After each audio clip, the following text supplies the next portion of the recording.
महाराष्ट्र की राजनीति में क्या चल रहा है? क्या एकनाथ शिंदे से छुटकारा पाना चाहती है बीजेपी? क्या शिंदे की योजनाएं बंद करना चाहती है आला कमान? महाराष्ट्र की राजनीति इस समय पूरे देश में सबसे जटिल है। यहाँ राजनीतिक दल और नेताओं की नीयत को समझना टेढ़ी खीर है। किसके मन में क्या चल रहा है, ये कहना बहुत मुश्किल है। फिलहाल अभी मुश्किल से 2 महीने पहले ही महाविकास आघाड़ी को हराकर महायुति गठबंधन ने फिर से सरकार बनाई थी।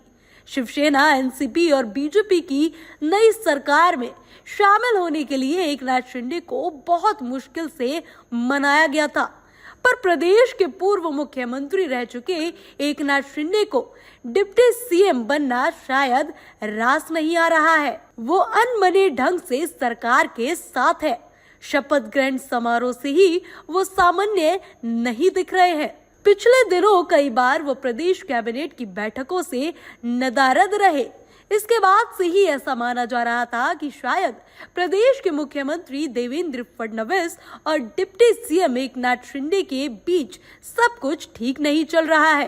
पर पिछले दिनों के घटनाक्रम ऐसा संकेत दे रहे हैं कि जैसे बीजेपी अब उनसे छुटकारा पाना चाहती हो। आइए देखते हैं कि ऐसा क्यों कहा जा रहा है। फडणवीस की यूबीटी और एमएनएस नेताओं के साथ बैठकें। महाराष्ट्र के मुख्यमंत्री देवेंद्र फडणवीस ने राज्य की अस्थिर राजनीतिक स्थिति में एक और हलचल पैदा कर दी है। फडणवीस महाराष्ट्र नवनिर्माण सेना प्रमुख राज ठाकरे के आवास पर मुलाकात के लिए पहुंचे। महाराष्ट्र की राजनीति में ऐसा कम ही होता है कि मुख्यमंत्री खुद चलकर किसी नेता से मिलने उसके घर जाते हो। सोमवार को फडणवीस ने अपने आवास पर शिवसेना यूबीटी के 3 नेताओं का स्वागत किया।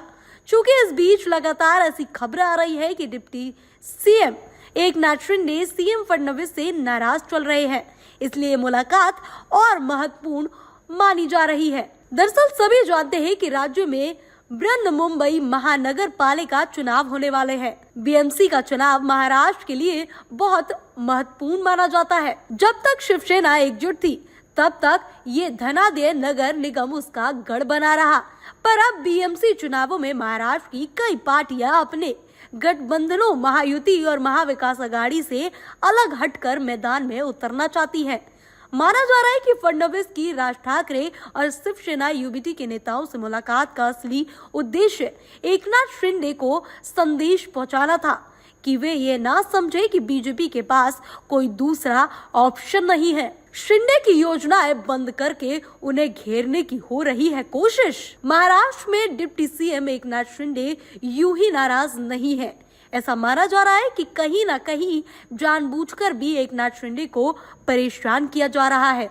इंडियन एक्सप्रेस की एक रिपोर्ट के अनुसार अभी कुछ दिन पहले ही उद्योग मंत्री और शिंदे सेना के नेता उदय सामंत का एक पत्र सामने आया था, जिसमें उन्होंने अपने विभाग के अधिकारियों को उनकी जानकारी के बिना कोई निर्णय न लेने का निर्देश दिया था।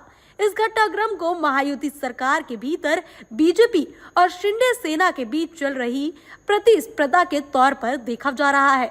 शिंदे के कार्यकाल में शुरू की गई मुख्यमंत्री तीर्थ यात्रा योजना, जिसमें बुजुर्गों के लिए मुफ्त तीर्थ यात्रा की सुविधा थी, फिलहाल रोक दी गई है। आनंद दाजा शिंदा योजना, जो त्योहारों के दौरान सस्ती दरों पर किराने का सामान वितरित करने के लिए शुरू की गई थी, वह भी बंद होने की कगार पर है।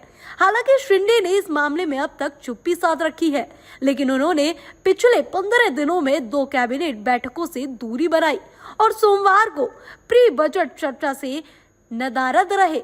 मुख्यमंत्री पद को लेकर शिंदे की शुरुआती असहमति से लेकर अब तक वे कई मौकों पर अपनी नाराजगी जता चुके हैं। अब महाराष्ट्र की राजनीति में क्या बदलाव देखने को मिलता है, वो देखना बेहद ही दिलचस्प रहेगा।